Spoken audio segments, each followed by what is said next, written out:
मरिगाव जिल्ला खौसेथि बर' सुबुं आफादा मेहेरगोनाङै मावफुं मेल खुंफुङो।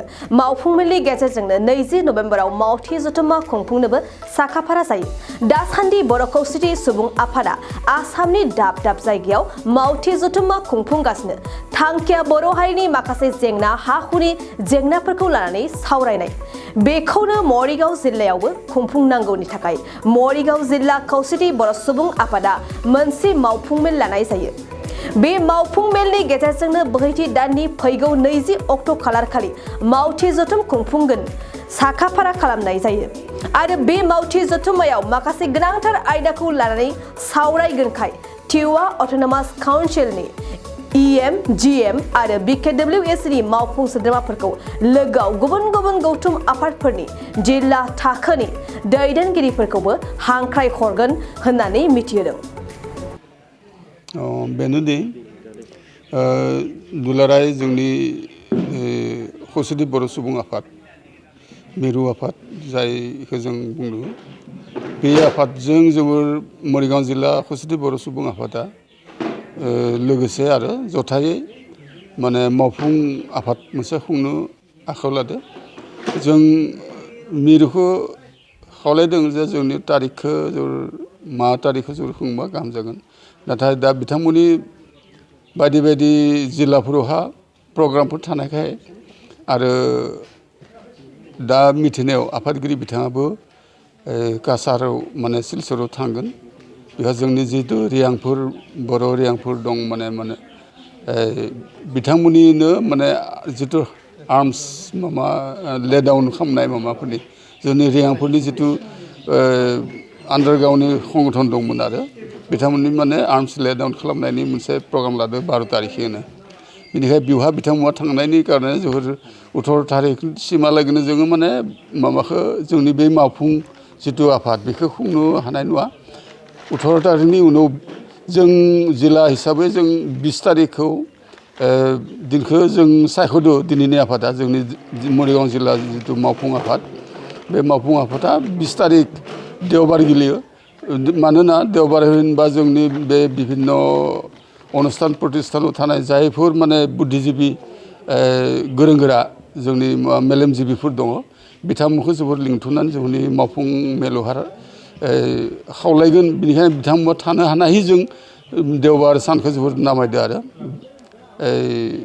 20 तारिखै। बेनिखायनो जों 20 तारिखखौ जोबोर जिल्लाया थि खालामनानै बे मावफुं मेलखौ खालामनो नाजादो आरो।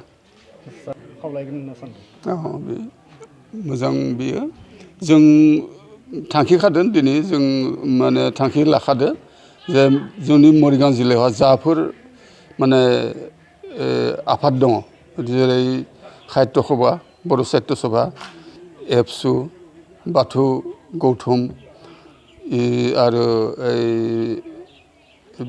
एबसु आबौ जेसां एलाइट अर्गेनाइजेसन दं जोंनि माने मरिगाव आरो बै संगठननि प्रेसिडेन्ट सेक्रेटारि आरो गामिनि गांव परिचालना कमिटिनि सेक्रेटारि प्रेसिडेन्ट आरो गांबुरा जोंहा जुदि जायफोर बर' बुद्धिजिबि गांबुरा दङ आरो बिथांमोनखौबो जों बेयाव लिंनाय जागोन। मानो होनबा जोंहा खौसेथि बर' सुबुंनि जाय साननाय हनायखौ लाना बे बर' खौसेथि सुबुं आफादा जोनोम जादों बेफोर खोथा बाथ्राखौ रायजो राजानि सिगाङाव मिथिजोबसार होनायनि थाखाय आरो बिजों मादि जों हारिया दावगालांनो हागोन बेफोरनि सायावनो जोबोर रायलायगोन आरो। एम थागोन एम जोंनि BKWSनि एमआ थागोन बिथांखौबो लिंगोन आरो बिजौनि टिवा काउन्सिल जिहेतु मरिगाव जिल्लायाव टिवा काउन्सिल होनना बुंनाय माबा दं बेवहाबो जोंनि प्रतिनिधि दं EM आरो GM दं बिथांमोनखौबो जों लिंनाय जागोन आरो। टिवा काउन्सिलाव सानै EM दं आरो सासे GM दं बिथांमोनखौबो लिंनाय जागोन आरो। मोनसे फोसावथाय क'क्राझार जिल्लानि सिङाव थानाय दा रियेलिटी पाब्लिक स्कुलाव पाब्लिक रिलेशन अफिसारनि गोनांथि जादों।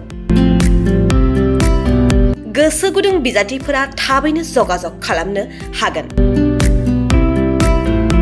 पाब्लिक रिलेशन अफिसारनि थाखाय बिजाथिया इंराजि आयदायाव MA खालामनाय जानांगोन नङाब्ला मास कमिउनिकेशन एन्ड जार्नालिज्म आयदायाव MA खालामनाय जानांगोन। बिनि थाखाय जेबो एक्सपिरियेन्सनि गोनांथि गैया। डिग्री गोनां बिजाथिफोरा बयबो एप्लाइ खालामनो हागोन। दान बान्थाखौ 15,000निफ्राय 20,000सिम होनाय जागोन।